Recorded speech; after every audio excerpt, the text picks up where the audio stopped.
আপনারা দেখবেন শহরে যে বিয়েগুলো হয়, বর্তমান আমি দেখতে পাচ্ছি শহরের যে বিয়েগুলো হয় এটা গ্রামের বিয়ের চাইতে আরো মারাত্মক বড় ফিতনার বিয়ে।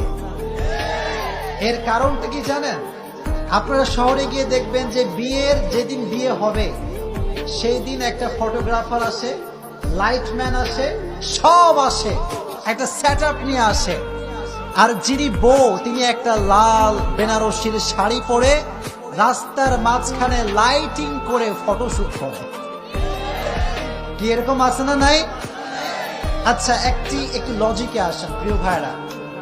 এই যে আপনার বউটাকে ছবি তোলার জন্য আপনি ফটোগ্রাফার ভাড়া করলেন, একজন ফটোগ্রাফার হচ্ছে আপনার বউয়ের জন্য নিঃসন্দেহে এমন একজন পুরুষ যে পুরুষ আপনার বউকে দেখা সম্পূর্ণ হারাম। কথা বলেন ঠিক কিনা?